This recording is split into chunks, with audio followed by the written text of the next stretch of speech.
Before I tell you what happened, I want to know where are you watching from today? Drop your city in the comments because this is one of those stories you'll want to remember. It's about how an ordinary Tuesday afternoon turned into something that stayed with me long after the door finally closed. And it all started when my neighbor's grandson came by to ask for a simple favor. Only he stayed much longer than either of us expected.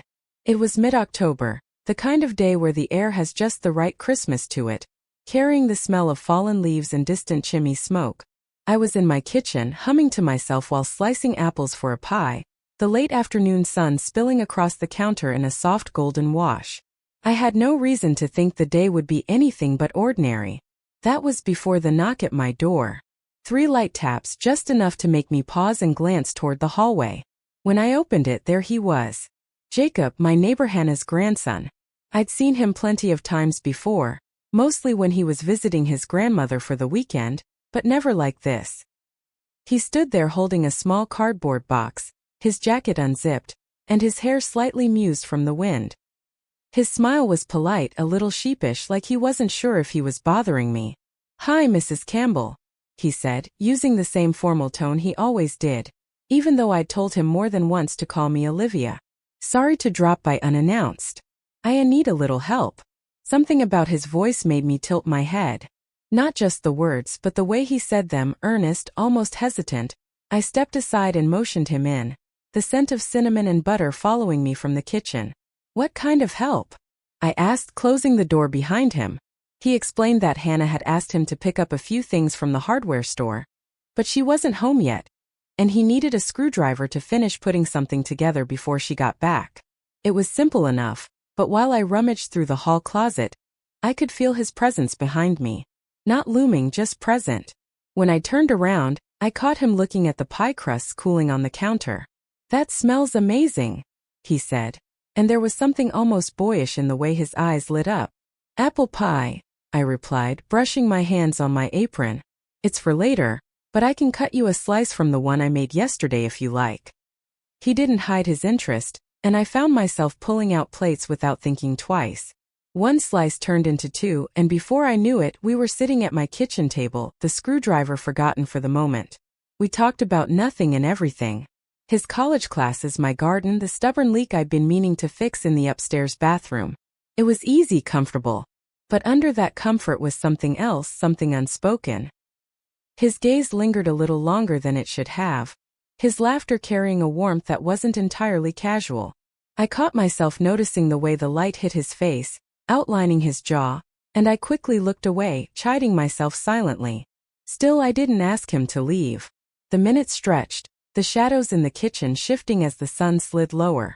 Every so often, our eyes met across the table, and there was a quiet awareness between us, subtle, but impossible to ignore. Eventually, he remembered the screwdriver, standing with a reluctant smile as he thanked me again for the pie. I walked him to the door, my hand brushing his as I passed him the tool. It was a small thing, accidental even, but it sent an unexpected warmth up my arm. When the door closed, I leaned against it for a moment, listening to his footsteps fade down the walkway. The house felt different. Still warm from the oven, but with a new kind of quiet that wasn't there before. I told myself it was nothing, just a favor for the neighbor's grandson. But deep down I knew that wasn't quite true. The next afternoon, I found myself glancing toward the window more often than I cared to admit. It was ridiculous, really. I'd been around long enough to know better than to read too much into a simple visit. And yet, every time a shadow moved across my front walk, my chest gave that little jump. I told myself it was only because I wanted my screwdriver back. But I knew that wasn't the whole truth. I was in the living room folding laundry with the news murmuring softly in the background when I heard another knock. This time it was firmer, more assured. My hands froze for a moment before I set the towel aside and opened the door. Jacob stood there again, holding the screwdriver in one hand and a small paper bag in the other. "Thought I'd return this," he said with a grin, "and bring you something in exchange." He lifted the bag slightly.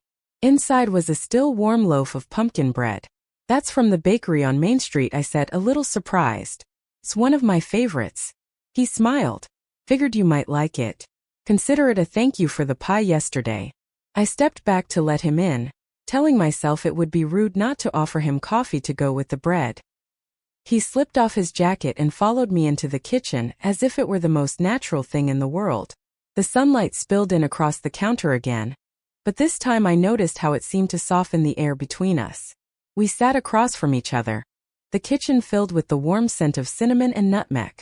Our conversation flowed easily, but there was a difference now. Yesterday's polite small talk had given way to something more attentive.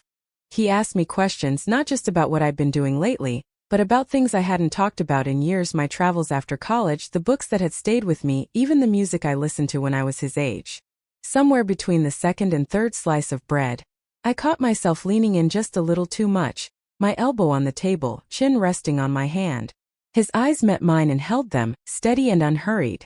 Outside, the wind rattled the branches against the siding, but here in the kitchen the world felt still. There was no rush, no awkwardness, just that unspoken current from yesterday threading itself back between us.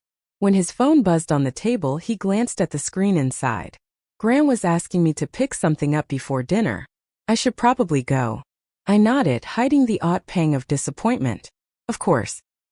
He stood, gathering his jacket, but lingered at the doorway. Thanks for the coffee and for the company. His voice was quieter now, almost thoughtful. After he left, I stayed in the kitchen for a long time, my coffee cooling in front of me. The house didn't just feel quiet. It felt like it was holding its breath, and I realized I was too. It was just 2 afternoons, I told myself. But the way he looked at me lingered in my mind, as persistent as the scent of pumpkin bread that still hung in the air. 2 days passed before I saw him again. I tried to keep busy baking, tending to the last stubborn blooms in the garden, even organizing the attic, but my thoughts kept drifting back to the sound of his laugh, the warmth in his eyes, the way the air between us had shifted. It was the sort of thing you tried to brush aside, but it keeps slipping back in like sunlight sneaking through a gap in the curtains. That Saturday afternoon was quiet, the kind of stillness that makes every little sound seem louder. I was sitting by the window with a book when I noticed him walking up the path. No box in his hands this time, no bag from the bakery, just him with his hands in his jacket pockets and that same half smile he seemed to carry only for me. I opened the door before he even knocked. "Jacob, this is becoming a habit," I said, though my voice betrayed a warmth I didn't bother to hide. "Maybe," he replied, but I was hoping he wouldn't mind. I didn't. I stepped aside and he came in, glancing around like he'd been away longer than just a couple of days. He asked about my week and I asked about his.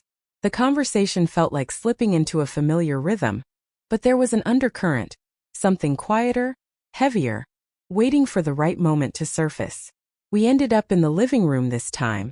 I had a small fire going, the logs popping softly in the grate, and the warm light danced across the shelves and the framed photographs on the mantel. Jacob noticed one. A picture of me in my early 30s standing on a rocky coastline with the wind in my hair. "You look different there," he said, not unkindly. "Younger, of course, but there's something else, like you were standing right at the edge of something exciting." I smiled faintly. Life felt wide open back then. I suppose I didn't realize how quickly it would fill up. He was quiet for a moment, studying the picture, then looking back at me. "You still have that same look sometimes, like you're standing at the edge again." The words caught me off guard. For a moment, I didn't know how to respond. So instead, I asked if he wanted tea, retreating to the kitchen to give myself a moment to breathe. But even there I could feel him, his presence lingering in the way the house seemed warmer, the way the firelight carried into the next room. When I returned, he'd settled into the armchair across from mine. We sipped our tea in an easy quiet, but our eyes met often, and when they did, neither of us looked away right away. There was no rush, no pressing reason for him to leave, and so he didn't. Time slipped by, the daylight fading until only the firelight and the soft lamp on the side table lit the room. At some point our conversation drifted into more personal places, things we missed, moments we wished we'd lingered in a little longer.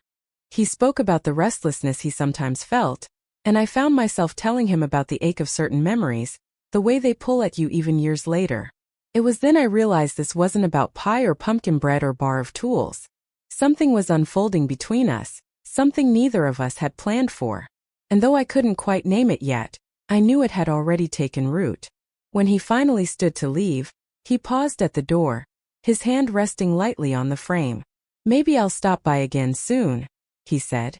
and there was a softness in his tone that made it sound less like a question and more like a promise. After he walked away, I stayed in the doorway for a long while, the cool evening air brushing my face.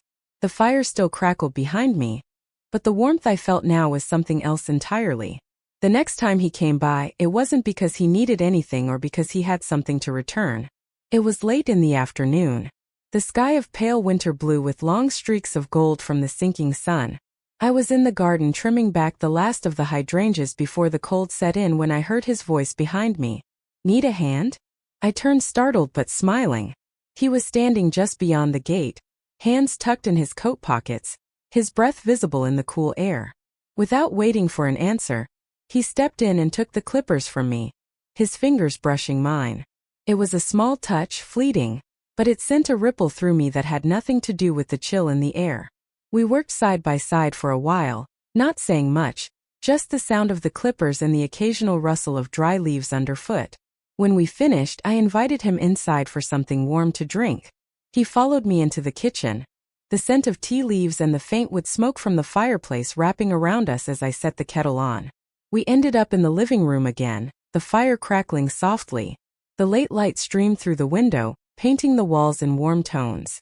He sat on the couch this time and I sat beside him, our shoulders close enough to feel the heat from each other. For a while we talked about ordinary things, the weather, his grandmother's stubborn habit of refusing help with her groceries, the recipe for the bread he brought me weeks ago. But there was something in his voice and something in mine too that made even the simplest topics feel layered. At one point there was a lull in the conversation. I glanced over and found him watching me, not in a way that made me self-conscious, but in a way that made me feel seen, as if he were taking in every detail and tucking it away. "You know," he said quietly, "I didn't just come by that first day because I needed a screwdriver." I felt my breath catch. "No." He shook his head, his gaze steady. "I guess I just wanted a reason to be here." There it was. The thing that had been hovering between us for days, now sitting in the open air. I didn't rush to fill the silence. Instead, I let the fire crackle and the kettle hum faintly in the background, the moment stretching in that soft, unhurried way that only happens when you both understand each other without saying everything outright. I smiled then, a slow, quiet smile that seemed to make his own deepen. "Well," I said, "you don't need a reason anymore." We didn't talk about it further, but the space between us changed. The quiet was no longer tentative. It was comfortable, like slipping into a well-worn sweater. When he finally left, the evening air was cold, but the warmth inside stayed with me long after I closed the door. Life has a way of surprising you when you least expect it. Sometimes it's in the form of a favor at your doorstep. Sometimes it's in the quiet company of someone you never imagined would matter quite so much. And sometimes it's simply in realizing that the moments you thought were small were the ones that stayed in your heart the longest.